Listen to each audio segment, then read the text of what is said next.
Hey guys, it's Trevor with O'Brien Strength and Conditioning. Welcome to episode 3 of Whiteboard Mondays. Today we are talking about intensity and how to apply that to your training.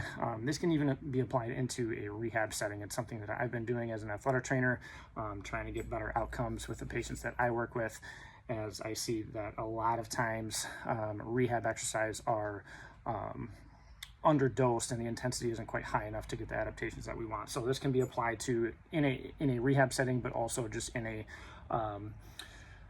a exercise and training aspect as well. So first two things I want to talk about, and this is just kind of like a personal preference. So RPE and then also reps in reserve. So RPE is basically 0 to 10.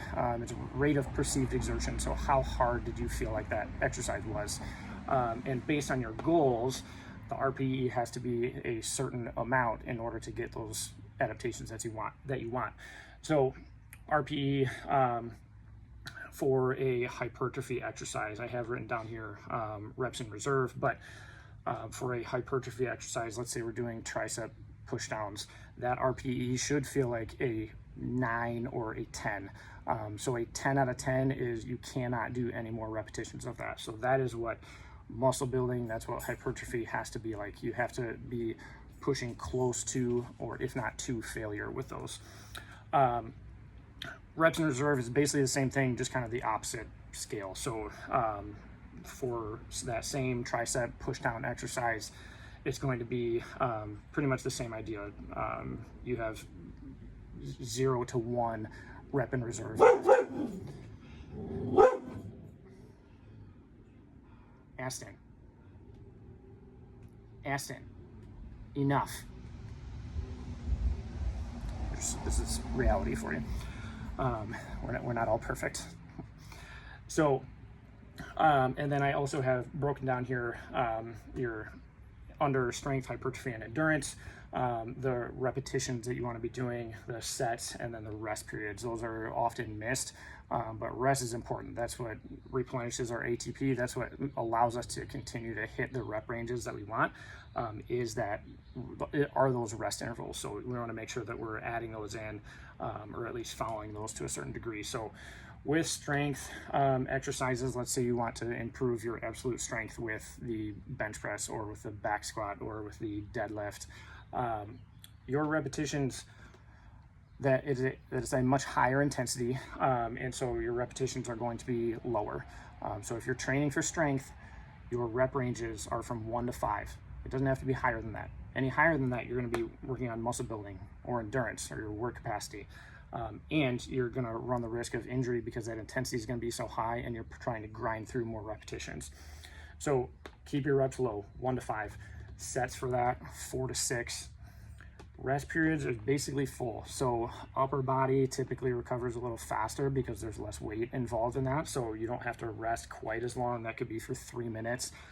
But for lower body exercises, let's say a really like a 9 RPE back squat or a deadlift, you want to be like 3.5 to 4 minute rest period with that. And then again, that rep in reserve, that intensity is high. So think of this as like 90%, or think of this as like, so like 90% with that. Hypertrophy, repetitions anywhere from 5 to 20 plus. The textbook version of this is going to be from like 8 to 12. Research out is now the more important aspect of this. It doesn't really matter how many reps you're doing, but what matters is the degree of effort that you're putting in. So the intensity that you're putting in, and that level of tension that you're building. So that intensity has to be very high. You have to be pushing close to failure. Those sets are anywhere from 3 to 6, 90-second to 3-minute rest period. Endurance is basically on the other side of the spectrum. So 15 plus repetitions, anywhere from 2 to 4 sets, a little less rest period with those. And then the intensity is much lower. So depending on the exercise, that can be appropriate. So I think one of the often things that is missed a lot of times is this hypertrophy piece, and the intensity is not being high enough. So something that I see very often, just in the rehab side of things, if we're and not necessarily in the acute, like where there's still swelling and range of motion restrictions. But if you're trying to build muscle, if we're trying to build muscle of the quad, if we're trying to build muscle of the hamstring, that degree of effort and that degree of muscle tension has to be high enough in order to actually create that adaptation. If you have somebody do 3 sets of 10 and they get to 10 and you have them do, and you just say, keep going, keep going, keep going, and they do 10 repetitions, that weight isn't nearly high enough, or 10 more repetitions on top of what was dosed. So you just want to make sure that that level of tension, that level of effort is being put forth with those. I think that's all I got. So let me know in the comments if you have any questions. Tune in next week. I'm sure I got something on the schedule that will be hopefully helpful to everybody. So thanks. Have a good day.